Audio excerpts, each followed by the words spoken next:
Assalamualaikum warahmatullahi wabarakatuh. Perkenalkan, saya Rifania Diamanda, NIM 2300226. Izin di sini saya ingin mempresentasikan buku yang telah saya ringkas. Sebelumnya saya ingin memperkenalkan dosen pengampu saya pada mata kuliah Manajemen Perpustakaan, yaitu Ibu Dr. Sulastri MPD. Di sini saya akan menjelaskan buku yang saya ringkas yaitu dengan judul Budaya Kerja Pustakawan di Era Digitalisasi Perspektif Organisasi, Relasi dan Individu. Di sini tentang bukunya yang pertama judul itu sudah kita jelaskan yang mana budaya kerja pustakawan di era digitalisasi perspektif organisasi, relasi, dan individu. Nama pengarangnya ialah Testiani Makmur dan tahun terbitnya pada tahun 2015. Penerbitnya itu Graha Ilmu dan tempat terbitnya itu berada di Yogyakarta. Langsung saja kita bahas mengenai pembahasan bab 1 yaitu pendahuluan yang dimana perpustakaan dan pustakawan berperan sangat penting dalam menjalankan bidang akademis serta mendukung terciptanya iklim penelitian dan informasi di universitas. Oleh karena itu, perpustakaan perlu mempersiapkan pustakawan yang kompetitif dan inovatif dalam menghadapi tantangan. Ada beberapa makna yang akan kita bahas pada bab-bab berikutnya. Yang pertama itu budaya kerja sebagai pondasi kemajuan organisasi perpustakaan yang dimana itu inti dari keberhasilan manajemen perpustakaan dalam mendukung universitas menuju standar internasional. Ini dapat melibatkan nilai-nilai yang mencerminkan komitmen, kolaborasi, inovasi, serta adaptasi perubahan. Yang kedua, peran perpustakaan dalam mewujudkan universitas di kelas dunia. Di sini dapat menumbuhkan fasilitas dan sumber daya yang berkualitas tinggi, termasuk perpustakaan yang memadai, perpustakaan yang berfungsi sebagai pusat informasi dan riset, sehingga perannya tidak dapat dipandang sebelah mata. Dan yang ketiga ialah perspektif budaya kerja organisasi, relasi, dan individu. Dalam organisasi ini, institusi perpustakaan harus menciptakan lingkungan kerja yang mendukung inovasi, efisiensi, dan kolaborasi. Sedangkan relasi itu lebih hubungan yang baik antar pustakawan serta antara pustakawan dan pengguna menjadi kunci dalam menciptakan layanan yang optimal. Yang ketiga, individu. Individu di sini ialah setiap pustakawan harus memiliki kompetensi profesional, motivasi tinggi, serta kemampuan beradaptasi dengan perubahan. Dan yang keempat ialah tuntutan era digital terhadap pustakawan. Dalam era digital ini, pustakawan dihadapkan pada tantangan besar dalam pengelolaan informasi yang semakin kompleks. Nah, perubahan ini dapat kita lakukan dengan mengakses informasi serta persaingan global. Dan yang kelima ialah pustakawan sebagai individu yang dapat mempercepat perubahan. Dalam pustakawan sebagai individu yang dapat mencepat perubahan ini, tidak hanya menjalankan tugas teknik saja, tetapi juga berperan sebagai agen perubahan yang mendorong universitas untuk lebih maju. Dan yang keenam ialah budaya kerja sebagai identitas dan alat penggerak. Di sini budaya kerja yang unggul menjadi identitas sebuah organisasi perpustakaan. Nah, budaya kerja ini menciptakan rasa memiliki di kalangan pustakawan dan meningkatkan kohesivitas tim. Dan yang ketujuh, transformasi perpustakaan dan manajemen modern. Dalam hal ini, untuk mendukung perubahan besar yang dibutuhkan oleh universitas bertaraf internasional, perpustakaan harus mampu bertransformasi dari institusi tradisional menjadi institusi modern. Dan yang kedelapan ialah budaya kerja sebagai identitas dan motor penggerak. Budaya kerja pustakawan tidak hanya berfungsi sebagai alat untuk meningkatkan kinerja saja, tetapi juga sebagai identitas institusi perpustakaan. Budaya ini juga menciptakan rasa memiliki di kalangan pustakawan, membangun kohesivitas tim, dan mendorong partisipasi aktif dalam mencapai tujuan bersama. Selanjutnya ialah bab yang kedua mengenai definisi dan karakter. Nah, di sini pengertian pustakawan ialah pustakawan adalah suatu individu yang memiliki peran utama dalam mengelola, mengorganisasi, dan memberikan layanan informasi di perpustakaan. Dalam konteks keberhasilan perpustakaan, pustakawan merupakan elemen yang tidak dapat tergantikan. Sebanyak apapun koleksi buku pustaka yang dimiliki atau secanggih apapun teknologi yang digunakan, perpustakaan hanya akan menjadi tempat penyimpanan tanpa fungsi apabila tidak ada pustakawan yang bertugas. Mon dan Masot menyebutkan bahwa seorang pustakawan setidaknya harus memiliki tiga kriteria dasar. Yang pertama memiliki sifat baik yang mencerminkan integritas dan etika profesional. Yang kedua, mendapatkan pendidikan yang memadai, baik melalui jalur formal maupun pelatihan profesional. Dan yang ketiga, berpengalaman dalam pekerjaan yang relevan dengan dalam bidang pustakawan.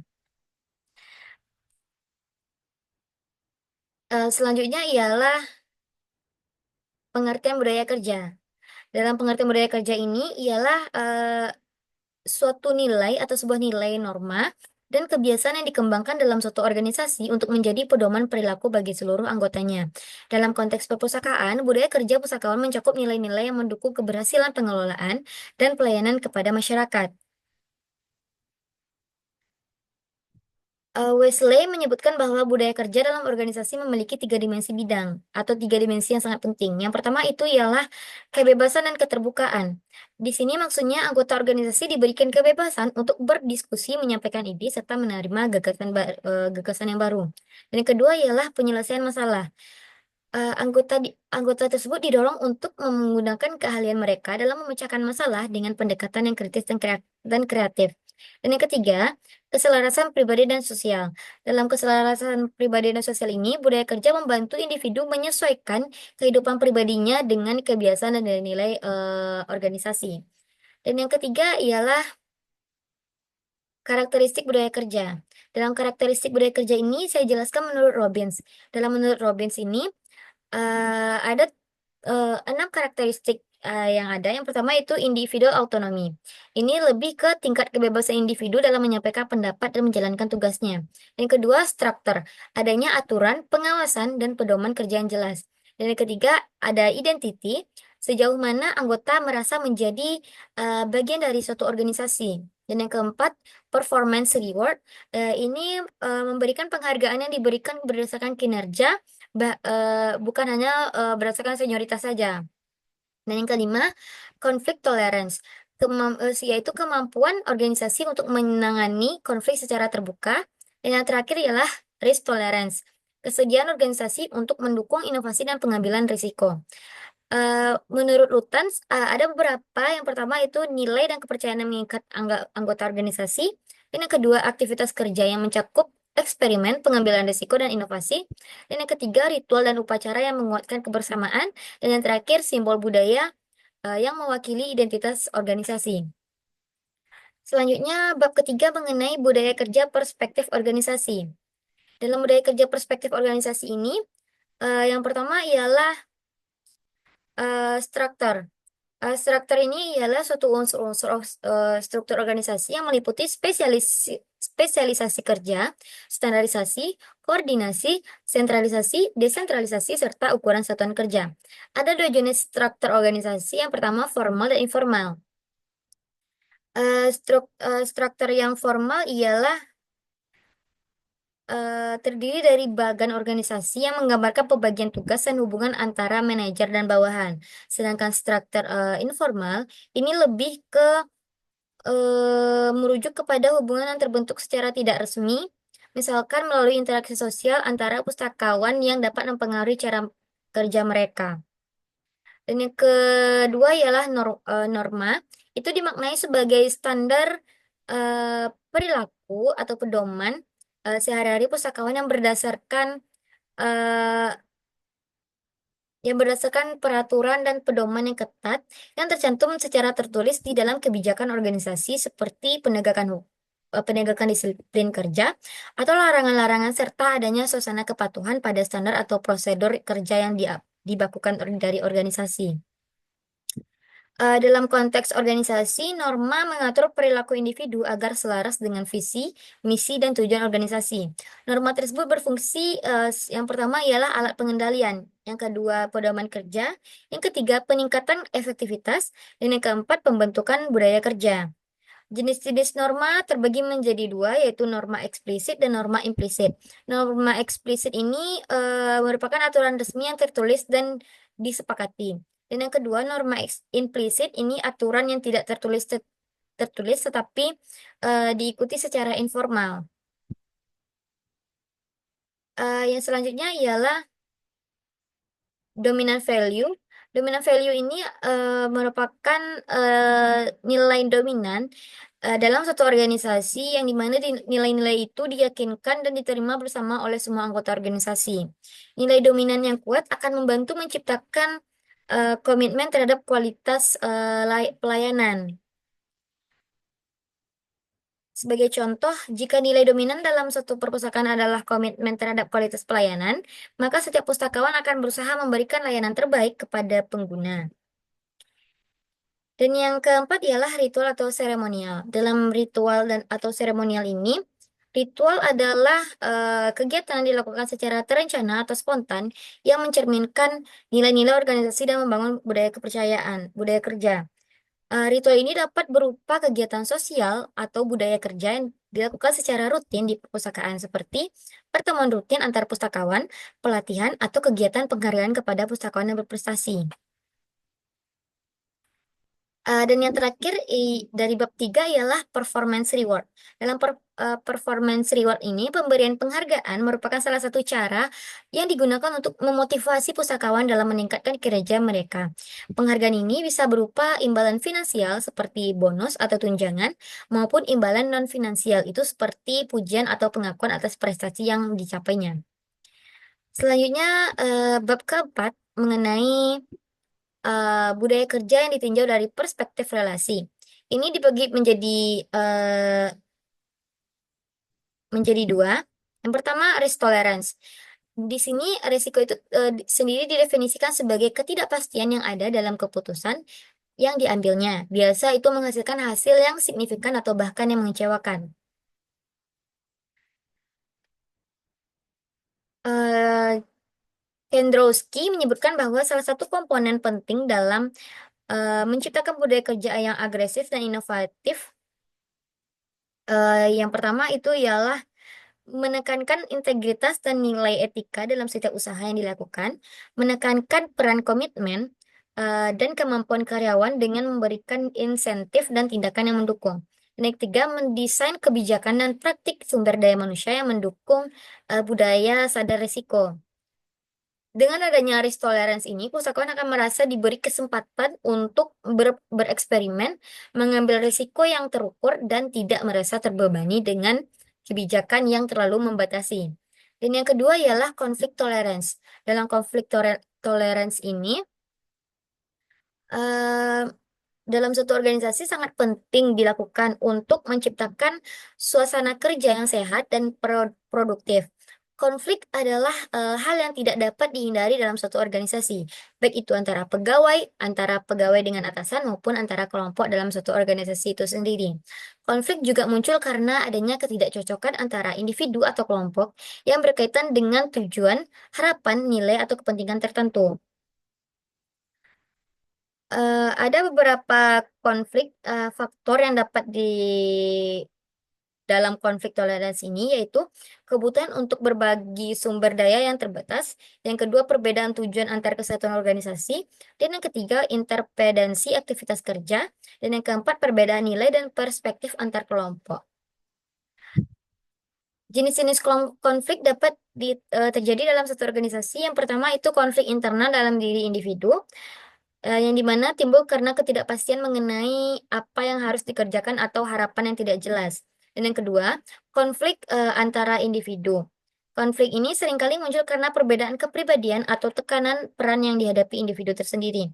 Dan yang ketiga, konflik antara individu dan kelompok. Konflik ini terjadi ketika individu merasa tertekan oleh kelompok atau diharapkan menyesuaikan diri dengan norma kelompok. Dan yang keempat itu konflik antar kelompok dalam satu organisasi. Nah, konflik ini terjadi karena perbedaan kepentingan antara kelompok yang ada di dalam satu organisasi. Selanjutnya, pembahasan mengenai bab 5, yaitu budaya kerja dari perspektif individu. Nah, dalam budaya kerja perspektif individu ini dibagi juga menjadi 3. Yang pertama, individual autonomy, kompetensi, serta komitmen. Di individual autonomy ini mengacu kepada kebebasan yang dimiliki oleh seorang pegawai untuk melaksanakan tugasnya dalam sebuah organisasi dengan tingkat kebebasan, kemandirian, serta tanggung jawab tertentu.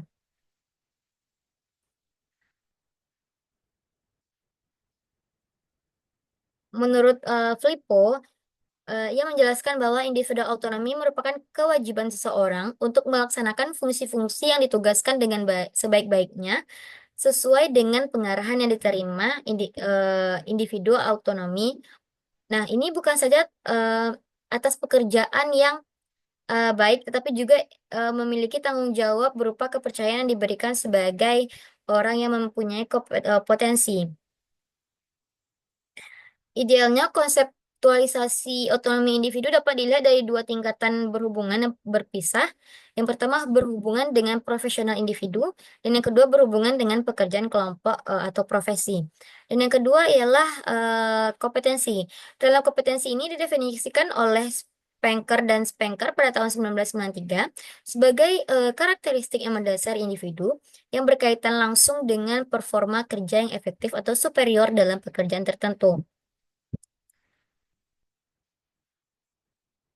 Untuk membangun perpustakaan dan mencapai pustakawan yang ideal, maka pustakawan harus memiliki kemampuan yang pertama mengaktualisasikan nilai-nilai kejuangan, pandangan hidup, semangat, dan pragmatisme yang menjadi sikap dan perilaku dalam penyelenggaraan layanan informasi. Dan yang kedua, memahami paradigma pembangunan yang relevan dalam upaya mewujudkan pemerintah yang bersih dan mencapai tujuan perpustakaan. Dan yang ketiga, merumuskan kebijakan program dan kegiatan sesuai dengan visi, misi, dan strategi yang ditetapkan.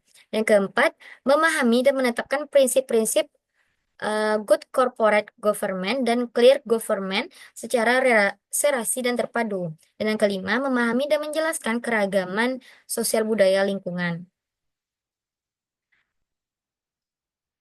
Kemudian Sapiro dan Hagas yang dikutip oleh Pendit, em, ada 7 kemampuan yang harus dimiliki pustakawan dalam era digitalisasi. Yang pertama, tool literasi, yaitu kemampuan memahami dan menggunakan alat teknologi informasi baik secara konseptual maupun praktikal. Dan kedua, research literacy, yaitu kemampuan memahami bentuk, format, lokasi, dan cara mendapatkan informasi, terutama dari jaringan informasi yang selalu berkembang. Dan yang ketiga, social structure literasi, yaitu pemahaman yang benar bagaimana informasi dihasilkan oleh berbagai pihak dalam masyarakat. Dan yang keempat, research literasi, yaitu kemampuan menggunakan peralatan berbasis teknologi informasi sebagai alat riset. Yang kelima, publishing literasi, yaitu kemampuan menerbitkan informasi dan ide ilmiah ke kalangan luas dengan memanfaatkan komputer dan internet.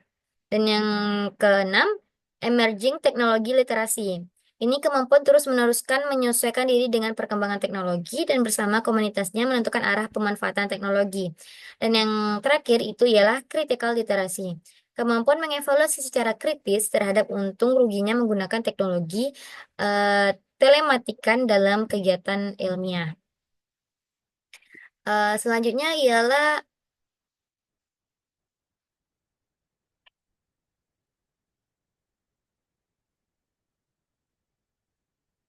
komitmen. Komitmen di sini ialah seringkali dikaitkan dengan loyalitas, yakni kesetiaan, pengabdian, serta kepercayaan yang diberikan individu kepada lembaga atau organisasi. Komitmen sering didefinisikan sebagai keinginan kuat untuk tetap sebagai anggota organisasi tertentu. Yang kedua, keinginan untuk berusaha keras sesuai dengan keinginan organisasi. Dan yang ketiga, keyakinan tertentu. Dan yang keempat, penerimaan nilai dan tujuan organisasi. Ada 2 motif yang mendasari seseorang untuk komitmen pada organisasi atau unit kerja. Itu menurut Rikos dalam Priyitno, itu yang pertama ialah set-based orientation. Itu memfokuskan pada akumulasi dan kerugian yang dialami atas segala sesuatu yang telah diberikan oleh individu kepada organisasi apabila meninggalkan organisasi tersebut. Dan yang kedua, goal congruent orientation itu lebih memfokuskan kepada tingkat kesesuaian antara tujuan personal individu dan organisasi sebagai hal yang menentukan komitmen pada organisasi.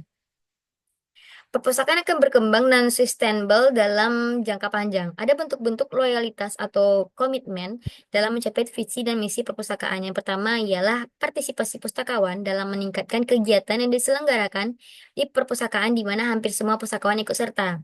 Yang kedua, ketika pustakawan menjadi narasumber di luar lingkungan universitas, selalu mengikuti prosedur yakni minta izin pada manajemen, bahkan sangat jarang pustakawan menyalahgunakan prosedur tersebut.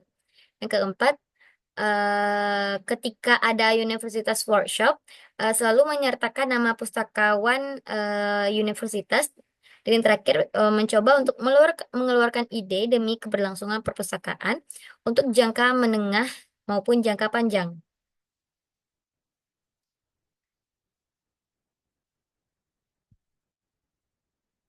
Eh, Bab terakhir ialah bab keenam, yaitu bab penutup. Budaya kerja merupakan salah satu elemen kunci dalam menentukan kualitas kinerja sebuah organisasi, termasuk perpustakaan. Nah, dalam konteks perpustakaan itu sendiri, budaya kerja mencerminkan suatu nilai-nilai organisasi, relasi, serta individu, serta karakteristik kerja yang mendukung tercapainya tujuan institusional.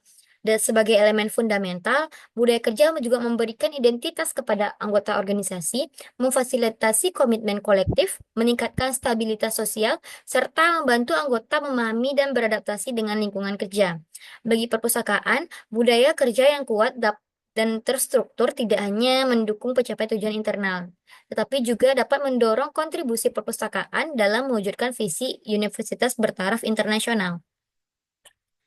Eh, Baik, hanya itu yang dapat saya sampaikan. Apabila ada kata yang salah, saya mohon maaf. Saya akhiri dengan Assalamualaikum warahmatullahi wabarakatuh.